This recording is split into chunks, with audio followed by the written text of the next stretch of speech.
بسم اللہ الرحمن الرحیم۔ شروع اللہ کے نام سے جو بہت مہربان نہایت رحم والا ہے۔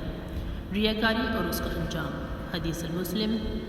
حضرت ابو ہریرہ رضی اللہ تعالیٰ عنہ کا بیان ہے، رسول اللہ صلی اللہ علیہ وسلم نے فرمایا، روز قیامت سب سے پہلے شہید کا فیصلہ سنایا جائے گا۔ جب اسے پیش کیا جائے گا تو اللہ رب العزت اس شہید کو اپنی نعمتیں یاد کرائیں گے اور وہ ان نعمتوں کا اقرار بھی کرے گا۔ پھر اللہ فرمائے گا، تو نے ان نعمتوں کے بدلے میں شکر کے طور پر کیا کیا؟ وہ عرض کرے گا کہ یا رب، میں نے تیری خاطر جہاد کیا حتیٰ کہ مجھے شہید کر دیا گیا۔ اللہ رب العزت فرمائیں گے، تو نے جھوٹ کہا، تو نے تو جہاد داد شجاعت حاصل کرنے کے لیے کیا تھا، پس وہ تجھے مل چکا۔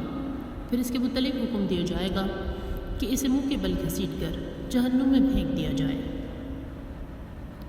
اور دوسرا شخص جس نے علم حاصل کیا اور اسے دوسروں کو سکھایا اور قرآن کی تلاوت کی، اسے بھی پیش کیا جائے گا تو اللہ رب العزت اس کو بھی اپنی دی ہوئی نعمتیں یاد کرائیں گے۔ وہ شخص ان تمام نعمتوں کا اعتراف کرے گا جو اللہ نے اسے دنیا میں عطا کی ہوں گی۔ اللہ عرض کرے گا کہ ان تمام نعمتوں کے بدلے تو نے کیا کیا؟ وہ عرض کرے گا، میں نے علم سیکھا اور دوسروں کو سکھایا، اور میں تیری رضا کی خاطر قرآن کی تلاوت بھی کرتا رہا۔ اللہ رب العزت فرمائیں گے، تو نے جھوٹ کہا، البتہ تو نے علم اس لیے حاصل کیا تھا کہ تجھے عالم کہا جائے، اور وہ تجھے دنیا میں کہہ دیا گیا، اور قرآن اس لیے پڑھا تاکہ تجھے قاری کہا جائے، اور وہ تجھے دنیا میں کہہ دیا گیا۔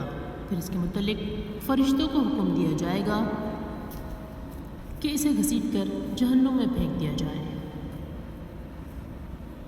اور تیسرا وہ شخص ہوگا کہ جس کو مال و زر سے اللہ نے خوب نوازا ہوگا، اسے بھی اللہ کے حضور پیش کیا جائے گا تو اللہ رب العزت اسے اپنی عطا کی ہوئی نعمتیں یاد کرائیں گے۔